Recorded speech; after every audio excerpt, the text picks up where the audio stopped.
उनका रेजिस्टेंस खत्म, बाल खत्म, भूख खत्म, बदन वो जो कुछ। तो ये क्या करता है कि ये सिर्फ उसी पे काम करेगा जो प्रॉब्लमेटिक है।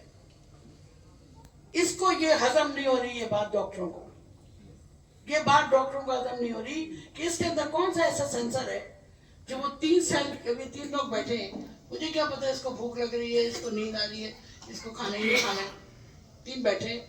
अब इसको कैसे पता चलता है? Electromagnetic wavelength of each cell is different. हर सेल का अपना एक कंट्रोल है, जैसे आपका आईडी है, इसी तरह हर सेल का एक आईडी है। ये आईडी स्कैनर है, ये आईडी स्कैनर है। ये क्या करता है? सेल को देखता है, उसका ड्रेनेज सही है, मेंटेनेंस ठीक है, आगे बढ़ गया, इसको देखा ठीक है, आगे बढ़ गया, इसको नहीं डैमेज कर रहा, इनफैक्ट इसको इम्प्रूव कर रहा है, इससे ऑक्सीजनेशन बेहतर कर रहा है, अगर कम है न्यूट्रिशन दे रहा है, B1 B6 B12 जितने भी विटामिन के अंदर है वो उसको मिल रहे हैं। अब जो कैंसर सेल है उसको इसने पहचाना, ये है जी टेररिस्ट। शक्ल पे तो दाढ़ी रखी हुई है इसने, लेकिन इसकी बगल में छुरी है, ठीक है, और पेट में बम बंधा हुआ है। तो उसको क्या करेगा? पहचानेगा और कुमक रोक देगा। फौज के लड़ने के 2 तरीके होते हैं, कुमक रोक दो, असला रोक दो और भूखा मार दो। गजा में क्या किया इन्होंने? पैलेस्टीन में कैसे जीती है साइड ने जाना? पहले घेरा, असला आने नहीं दिया, फिर खाना आने नहीं दिया, मर गए लोग, दवा रोक दी, मर गए लोग। ये काम क्या करता है? ग़िज़ा रोक देता है कैंसर सेल की। कैंसर सेल की ग़िज़ा रोकी, एक प्रोसेस हुआ एपोप्टोसिस। वो सेल अपने ही ग़िज़ा को अपने ही जिस्म के, जैसे एक सांप अगर उसे नहीं मिले खाना, वो अपने बच्चे को खा जाएगा। तो सेल्स अपने ऑटोफेजी की, जो हम फास्टिंग में हमें फायदा होता है, फास्टिंग में लोग बीमार नहीं पड़ते क्योंकि हमारी सेल्स, हमारी बॉडी खराब सेल्स को खाना शुरू कर देती है। तो ये कैंसर सेल चूंकि खराब सेल है, ऑटोफेजी में चला जाता है, खुद डिस्ट्रॉय होने लगता है। अब उसके अंदर जान खत्म।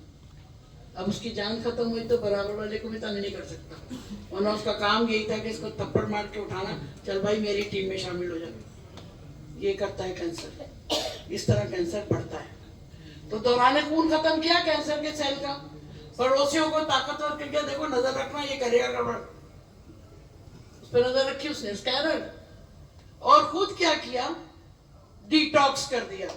एक तरफ दौरान खून खत्म किया, न्यूट्रिशन खत्म किया, और इसके अंदर जो गैल्वेनिक एसिड और टर्पेनॉइड्स हैं वो एंटीबैक्टीरियल भी हैं, एंटीवायरल भी हैं और एंटी कैंसर भी है।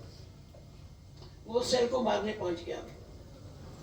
इसने लिम्फेटिक खुद नहीं कुछ किया, लिम्फेटिक्स को हुक्म दिया, व्हाइट ब्लड सेल्स को, चलो काम पे आ जाओ। WBC वहां गए, उन्होंने घेरा डाला और बम्बा दे मार 4.5। सही, ये काम मैनोडर्मा करता है। ये तुम्हें याद रह जाए ना, बहुत काफी है। ये कहानी याद रह जाए, बहुत काफी है। कैंसर वाले को कितना चाहिए? जितना बड़ी प्रॉब्लम उतना बड़ा फौजी, राइट? जितनी बड़ी गंभीर क्रॉनिक डिजीज उतनी देर तक उसको लेना पड़ता। मुझे 10 साल से अगर शुगर है खुदा ना खास्ता, और मैं चाहूँ कि 4 दिन के गैल्वेनिक से शुगर कंट्रोल हो जाए, तो ये तो जहालत हो गई। तेली पे सरसों, तुम क्या चाह रहे हो? रिएक्शन कोई वो 1100 सन्यासी बाबा है कोई, जा बच्चा हो जाएगा, हो गया, ऐसा नहीं हो सकता। होता है ना हमारे मुल्कों में बैठे दुकानें लेके 1100 सन्यासी बाबा, हर मर्ज का इलाज, करिश्माती, ये वो बोर्ड लगे होते हैं। आप जाते हो, जिनों को भगाया और भूतों से निजात, अपने माशूका से शादी हो जाएगी, जो भाग गए वो वापस आ जाएगी। मैंने देखे ही बोर्ड, मर्दाना कमजोरी का इलाज, बच्चे नहीं हो रहे, बांझ बन का इलाज, शर्तिया इलाज, पैसे वापस। ये मैंने खुद देखा है। जहालत की किस्में हैं, उसमें सबसे बड़ी किस्म ये है, ये अताई डॉक्टर जो ग्रेजुएट्स भी नहीं होते और 4 चीजें पढ़ के बैठ जाते कंपाउंडर्स, वो बर्बाद कर रहे हैं।